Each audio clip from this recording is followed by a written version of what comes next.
चौथा अध्याय, महर्षि व्यास का असंतोष।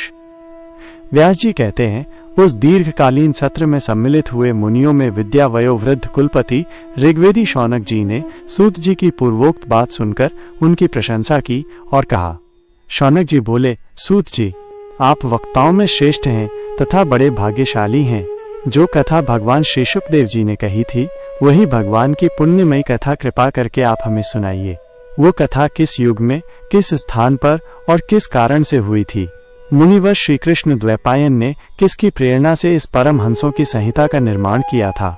उनके पुत्र शुकदेव जी बड़े योगी, समदर्शी, भेदभाव रहित, संसार निद्रा से जगे एवं निरंतर एकमात्र परमात्मा में ही स्थित रहते हैं।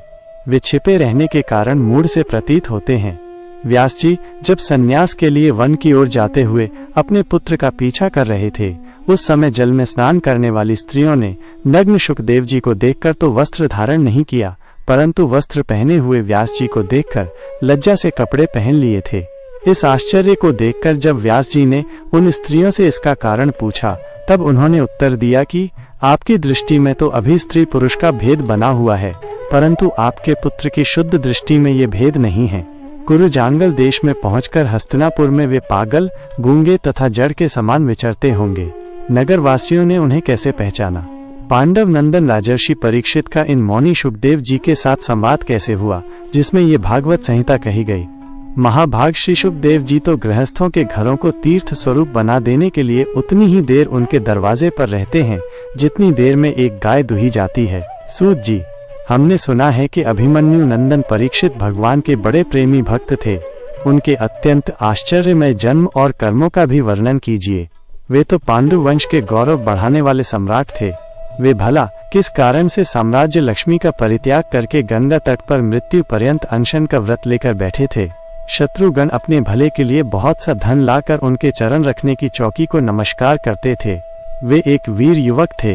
उन्होंने उस दुस्त्यज लक्ष्मी को अपने प्राणों के साथ भला क्यों त्याग देने की इच्छा की? जिन लोगों का जीवन भगवान के आश्रित है, वे तो संसार के परम कल्याण, अभ्युदय और समृद्धि के लिए ही जीवन धारण करते हैं। उसमें उनका अपना कोई स्वार्थ नहीं होता। उनका शरीर तो दूसरों के हित के लिए था। उन्होंने विरक्त होकर उसका परित्याग क्यों किया? वेदवाणी को छोड़कर अन्य समस्त शास्त्रों के आप पारदर्शी विद्वान हैं सूत जी, इसलिए इस समय जो कुछ हमने आपसे पूछा है वो सब कृपा करके हमें कहिए। सूत जी ने कहा, इस वर्तमान चतुर्युगी के तीसरे युग द्वापर में महर्षि पराशर के द्वारा वसु कन्या सत्यवती के गर्भ से भगवान के कलावतार योगीराज व्यास जी का जन्म हुआ। एक दिन वे सूर्योदय के समय सरस्वती के पवित्र जल में स्नानादि करके एकांत पवित्र स्थान पर बैठे हुए थे। महर्षि भूत और भविष्य को जानते थे। उनकी दृष्टि अचूक थी। उन्होंने देखा कि जिसको लोग जान नहीं पाते, ऐसे समय के फेर से प्रत्येक युग में धर्म संकरता और उसके प्रभाव से भौतिक वस्तुओं की भी शक्ति का ह्रास होता रहता है। संसार के लोग श्रद्धाहीन और शक्ति रहित हो जाते हैं। उनकी बुद्धि कर्तव्य का ठीक ठीक निर्णय नहीं कर पाती और आयु भी कम हो जाती है। लोगों की इस भाग्यहीनता को देखकर उन मुनीश्वर ने अपनी दिव्य दृष्टि से समस्त वर्णों और आश्रमों का हित कैसे हो, इस पर विचार किया। उन्होंने सोचा कि वेदोक्त चातुर्होत्र कर्म लोगों का हृदय शुद्ध करने वाला है। इस दृष्टि से यज्ञों का विस्तार करने के लिए उन्होंने एक ही वेद के 4 विभाग कर दिए। व्यास जी के द्वारा ऋक्, यजु, साम और अथर्व, इन 4 वेदों का उद्धार पृथक्करण हुआ। इतिहास और पुराणों को 5वां वेद कहा जाता है। उनमें से ऋग्वेद के पैल, सामगान के विद्वान जैमिनी एवं यजुर्वेद के एकमात्र स्नातक वैशंपायन हुए। अथर्व वेद में प्रवीण हुए दरुण नंदन सुमंतु मुनि। इतिहास और पुराणों के स्नातक मेरे पिता रोमहर्षण थे।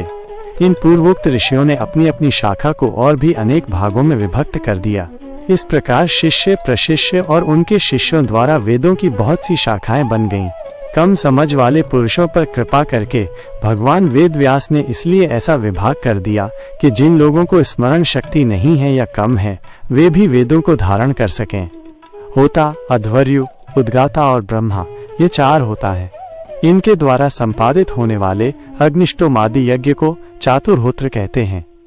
स्त्री, शूद्र और पतित द्विजाति तीनों ही वेद श्रवण के अधिकारी नहीं हैं।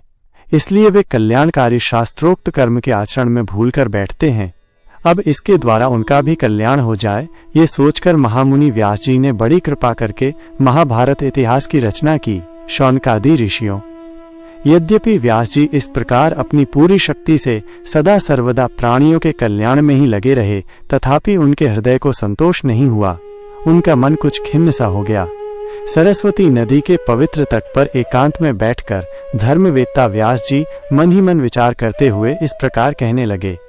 मैंने निष्कपट भाव से ब्रह्मचर्यादि व्रतों का पालन करते हुए वेद, गुरुजन और अग्नियों का सम्मान किया है और उनकी आज्ञा का पालन किया है। महाभारत की रचना के बहाने मैंने वेद के अर्थ को खोल दिया है, जिससे स्त्री, शूद्र आदि भी अपने अपने धर्म कर्म का ज्ञान प्राप्त कर लेते हैं। यद्यपि मैं ब्रह्म तेज से संपन्न एवं समर्थ हूँ, तथापि मेरा हृदय कुछ अपूर्ण काम सा जान पड़ता है।